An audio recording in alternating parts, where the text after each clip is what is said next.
Alright, so I just stumbled upon this Black Friday deal from Best Buy.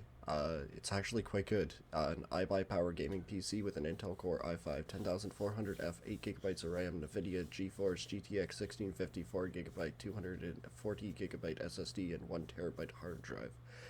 So, to make this sense for people that don't really know computers, this is your processor, which is actually pretty good. It's bordering on a high-end processor.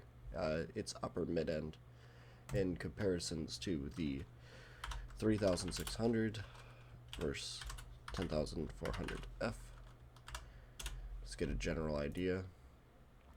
It's pretty similar. They're both 6 cores, 12 threads. This one allows overclocking, but since you're buying a pre-built, it's probably not going to come with a fancy motherboard anyways, so the Intel does beat it in that category. Buying pre-built, because Intel locks their processors anyway, so if you get a cheap motherboard, it's not the end of the world.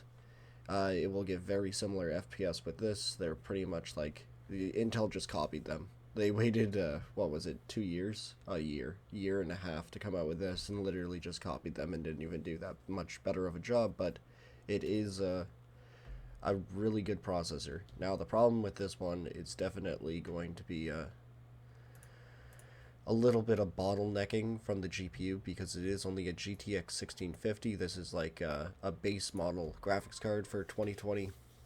It's affordable, uses a lot less power than other graphics cards. It still pumps out decent numbers. It's like 60 FPS on like high settings for most games. If you play like Red Dead Redemption, you probably get 45 on low settings at 1920 by 1080.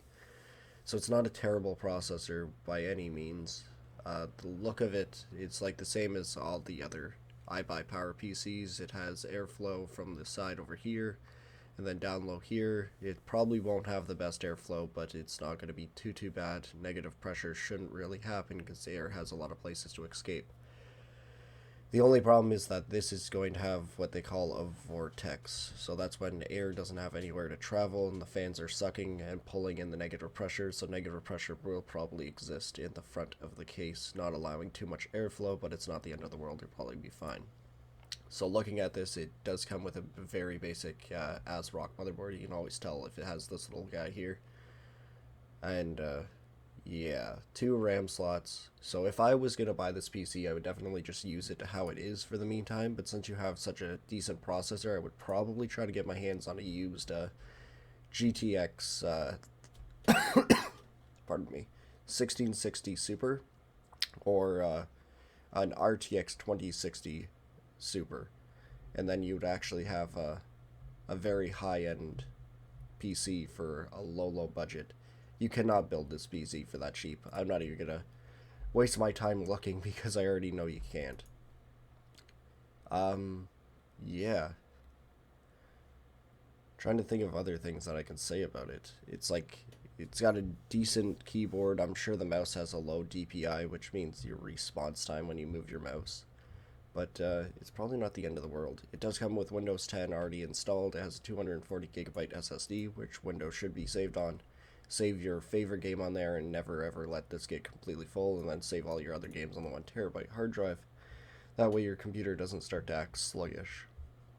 When it comes to buying another stick of RAM, always just try to buy a match to whatever comes with it. If you can't, there's always really cheap suppliers like, what is it called? Why am I drawing a blank right now? Oh yeah, PC Part Picker. Duh. I was like, what the heck is a website I use all the time? There is a really decent, cheap quality RAM. For this motherboard, it probably clocks itself out at 2,666, so there's no point getting anything faster than 3,000. Wow, $51. That's not bad at all. This is actually really decent RAM. I have it for one of my other computers.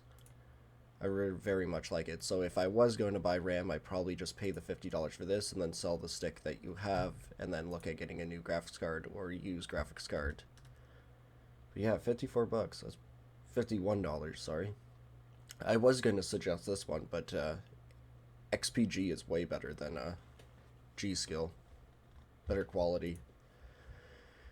So yeah, if I was gonna pick a computer like these days, like this one is definitely really good. Like it's cheaper than the current i3 with the exact same thing. So you're pretty much getting a better processor for free. Like in comparison of the i3, which there's nothing wrong with the i3. Used it for a while.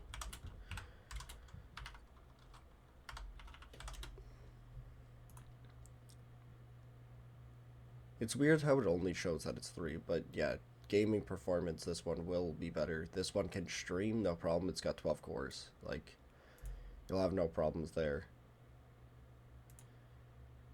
Just curious on what this new i9's like. Pretty damn good. So yeah, it's actually a really good PC.